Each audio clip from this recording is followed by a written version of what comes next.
Go back into South Bend's history. 20 years, 50 years, 100 years, and what do you see? You see groups of people working to bring change to this city. They had different ideas of what that change should be. They didn't always agree. Yet, in every decade, there were groups of people for whom positive change was their life's work. This podcast, South Bend's Own Words, features the voices of people who helped make the city change. We'll share clips from the oral histories done by the Indiana University South Bend Civil Rights Heritage Center that tell a more complete history of the city. It's the story of many cultures, not just one. It's the story of South Bend. In 1867, the people inhabiting what we now call South Bend established a community school corporation. Today, few local organizations are as important or as fought over as our public schools. South Bend's racial and ethnic makeup changed through the 20th century from about 99% white to about 60% white. In response to that change, the white majority segregated public spaces like the city swimming pool, neighborhoods segregated African Americans, and of course, schools segregated African Americans. South Bend schools have had two major desegregation efforts, the first in 1980 and the second in 2000, known as Plan Z. To this day, our schools operate under terms of a federal consent decree requiring oversight from the Department of Justice to ensure the racial makeup of our schools remains within set limits. The decree was the result of decades of work challenging racism in our school system. Those efforts were inspired by the lived experiences of many of South Bend's students of color. Today, we present a series of stories from people who were children in South Bend schools, as well as stories from people who, as adults, fought for change. First, Helen Pope. I started school at Oliver School in 1921. Mm-hmm. I started kindergarten there. And I don't think that there were over 5 or 6 black children there at that time. Mm-hmm. Probably I was the only one in my classroom that was black. How many high schools were there at that Riley, time? Central. Adams came about in the 40s, mm-hmm. Adams High School. Riley and Central and Washington were the three high schools. The only time that really these issues came to bear was from teachers. Oh, really?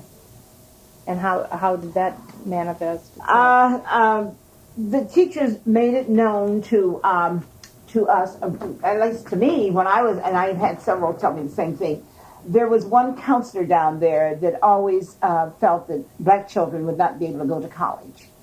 That they just couldn't make it. Mm-hmm. You should plan another career. As a matter of fact, this one teacher said, well, you have a stepfather. How do you expect him to go to college? He's not going to send you. He's going to send his children. Now, how many other students were in, how many of the other black students went the college prep way versus the vocation? They were not directed that way. They were not encouraged that way. Mm-hmm. You see, the assumption was that the whites could learn, but the blacks could not. They were so more difficult mm-hmm. for them to learn. This is what was the assumption, okay? Mm-hmm. Coleridge Dickinson. One impression I have of the South Bend schools is that they were pretty segregated. That doesn't mean that there were not African Americans in various schools, but that there were a few elementary schools that had most all of the African Americans. How do you account for that? Same reason it is today. A lot of times it has to do with the real estate companies. That there are certain places they won't let Negroes buy. And if they do, their territories are so redlined. And then they had a way of taxing property to the point that most of the poor property was where most of the minorities lived. And that's the reason they had places like Adams and Riley. They always had better schools, better teachers, more equipment. and when I was coming up, we didn't have as many schools, so Central got a pretty good share of what was available. We had the biggest enrollment, so we had the best football teams, the best basketball team. The theatrical production for each to be bigger and better. Oh yeah. Because we had so much more to choose from. Yeah. Yeah, the problem was more in the elementary schools, it seemed to me. Well, because they had the feeder system. Yeah. And they didn't have the busing, and you walked to school. Mm-hmm. We ended up block by block from school. Barbara Brandy. Where did you go to elementary school? I went to Linden. Linden. That's where Martin Luther King Center is now. And I went to the 9th grade there. The school was predominantly black back in 48, 49. It was getting that way because they were starting to have what you call white flight. And most of the neighborhoods, about the only whites in the neighborhood was the old Polish families or Hungarian families that refused to move because they were embedded in the community. Owned their homes and all that. And then a lot of them owned the grocery stores and the bakeries, so that was the thing. Mm-hmm. Any white teachers? Yes. Any black teachers, I mean? Not when I was at Linden, no. The principal and everyone was white. The teachers were quite old. Some of them, you wondered how long they were going to be there. Because a number of them had taught my mother when she went to Linden. Is that right? Mm-hmm. How were the relations between the black and white students? Very good. Good. Very good. In fact, the white girl in the class that we had was my best friend. We would go to each other's home. But the strange thing was that once we got to Central, and I would see her in the hall and speak because we weren't in the same homeroom, and she began to make friends of other whites. She quit speaking. And I thought that was a little odd because I befriended her when none of the other black students would. And now that she had friends of whites, she did not know me. It kind of hurt for a while, but then I said, well, consider the source, and you leave it alone. But she's the one that lost. She lost. What were you being taught in school about segregation? We weren't taught segregation. Were you aware of it? In a subtle way, we were aware of it. It wasn't taught at home because we were in an integrated neighborhood. So I didn't know what segregation was until I went to high school. And everybody started splitting into their little groups. Was there any kind of open conflict between students? No. We had our place in the auditorium when there's functions, and we had our place in the cafeteria when we went before classes or at lunchtime or after school. But there was just a place that the students would go. Not designated. Not designated, but passed on from student to student that would come in as underclassmen. How'd the word get out? I mean, you just didn't? You just didn't. I guess you would call it an understanding that you just don't. Did you have any white friends in Oh, high yes. school? A lot of them. And it's so funny. Not funny, ha-ha, but funny. The white friends that I had were rich kids. The ones that treated me bad were the ones that were either on the same level of income that I was in or lower. But I had more rich white kids as friends and invited to their homes than I did middle class and poor white kids, which seemed a little strange because they would understand. John Charles Bryant. Were the schools integrated in South Bend? They were not integrated until 51. This is what I'm saying. In 1951 is when you had your first blacks that were hired as school teachers. And Herbert Lewis, Maggie Flowers Eskridge, and Ruby, Jarrett, Joyce were the first 3 blacks hired with the school system. Ruby, Jarrett, Joyce was hired in administrative, and Herbert Lewis and Peggy Flowers Eskridge were hired as teachers, and they went to Linden. So in growing up, I never had a black school teacher. What about the pupils, the students? Yeah, the students were you mean mixed in different? Yes. But you had. But again, it mattered where you lived. If you lived on Portage Avenue, you had very few blacks that were going to Marquette, or you had very few blacks that were going to Meso, because there were certain districts that just did not have black people. There were not that many black people that lived in this area. Leroy and Margaret Cobb. But now, when you start talking about the 50s and 60s, Michael and them was what? Right, they were one of the first blacks in the Marquette School. That's for right. A whole year. That's right. Only blacks in Marquette School.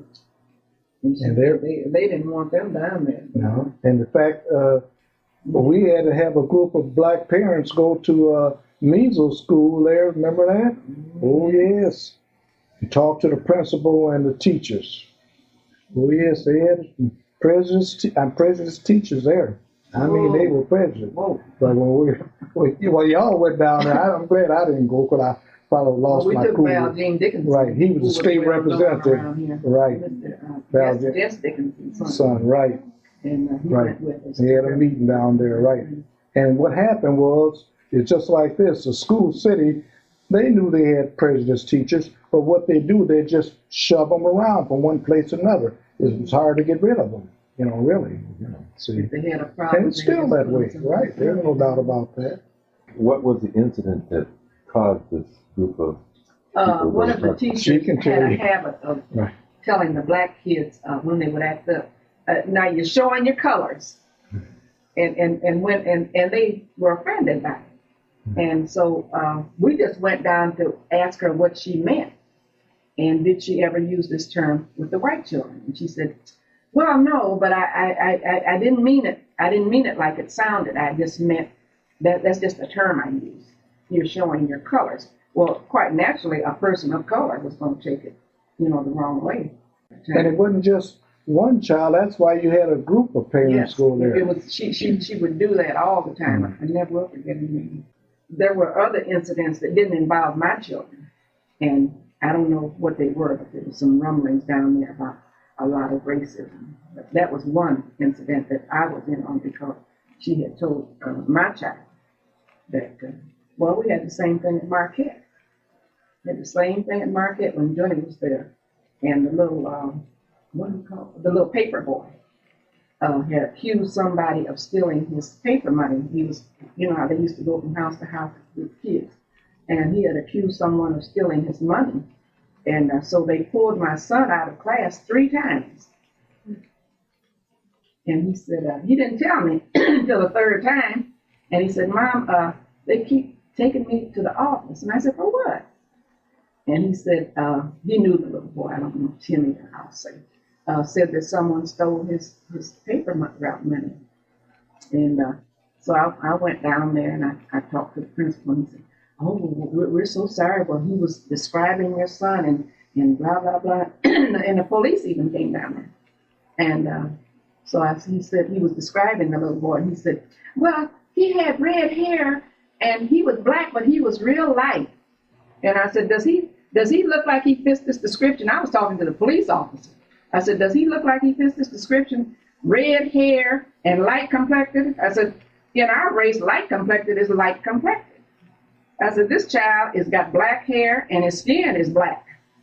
I said, now why would you pull him out and accuse him of something like this? And then the little, I don't know, it went on, and the little boy changed the description I don't know how many times, but I don't know if he had spent the money or what happened to the money. But boy, I was fit to be tied. Did you ever have an African American teacher when you were in school? No, I never did. Later. They came Not one. George McCullough. Charles Orgain. Charles Orgain was the custodian at Harrison School. And that guy, he would sweep the floor, and he would pull you aside, and he would say, look, kid, you can do this, you can do that. You don't have to end up being a custodian like I am. You know, he was only about half a year short of a college degree. Yeah.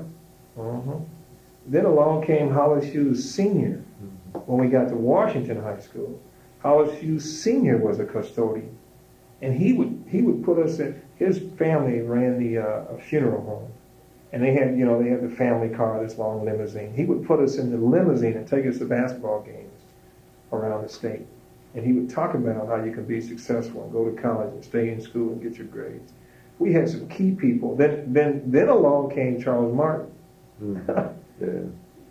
And so when you think about Charles Orgain, Buddy Bonds, Hollis Hughes Sr., Charles Martin, those people encouraged us and motivated us and made us feel as though we could do it. We had some doubts because, hell, after living the way we were living for 13, 14, 15 years, you begin to doubt. Then when you see your parents doing domestic type work, you begin to doubt.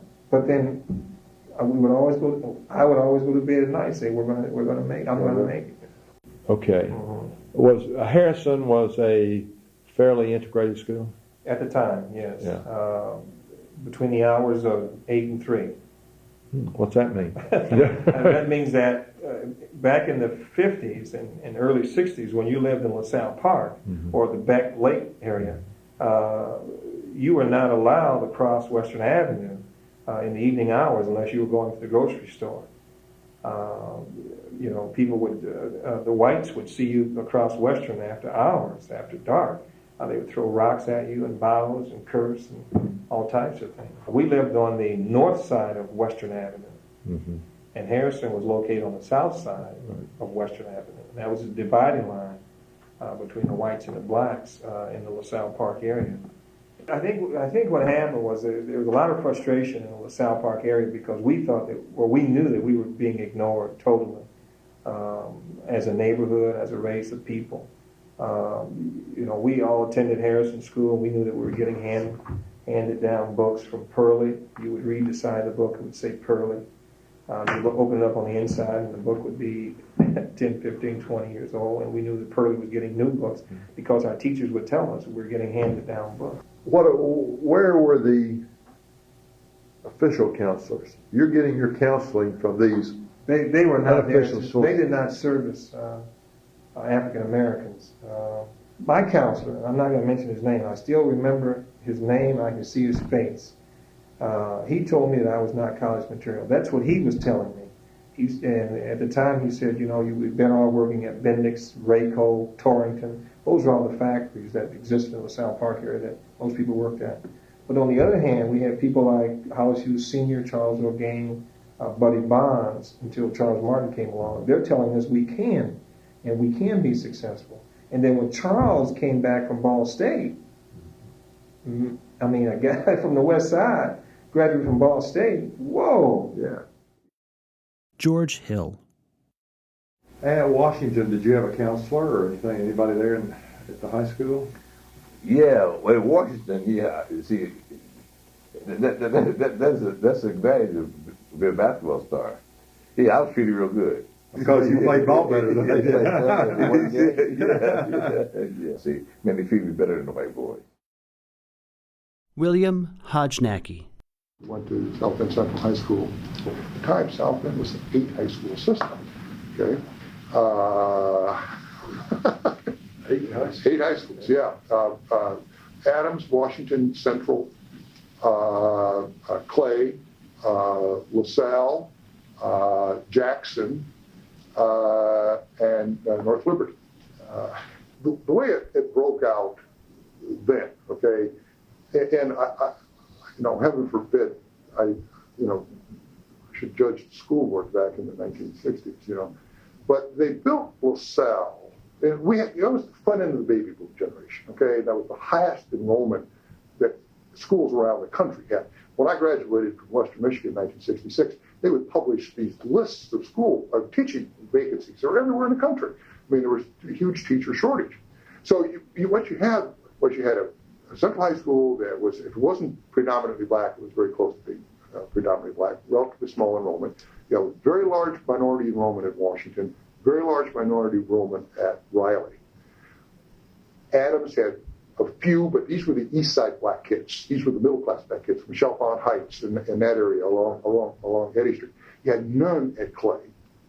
You had none at Jackson, because all the racist kids that lived in the Riley district didn't want to go to school with the black kids. So Jackson was virtually all white, and North Liberty was virtually all white.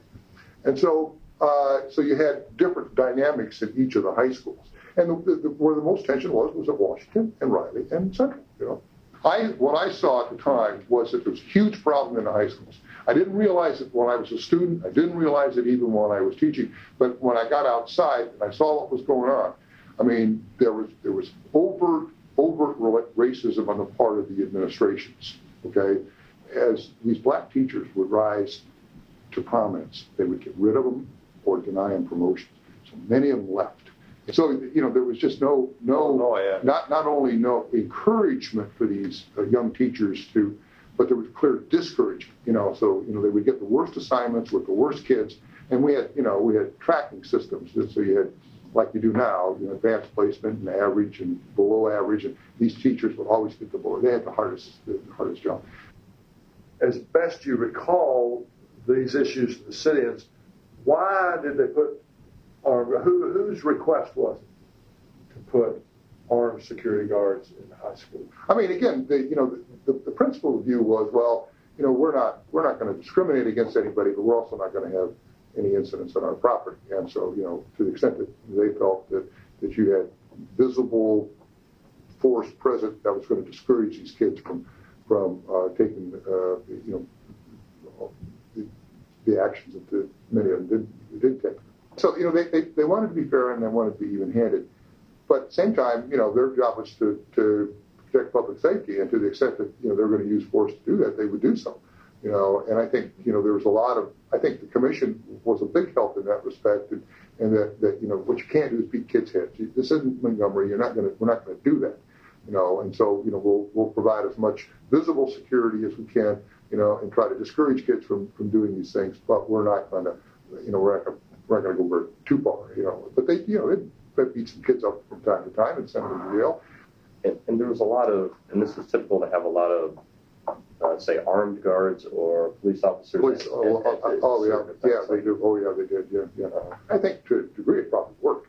I mean, sure, it was inflammatory in terms of they were there to stop the black kids from doing the stuff the black kids were doing. But the black kids had real grievances. They had very serious real grievances, and they were discriminated against in the classroom. They were discriminated against, in the social activities.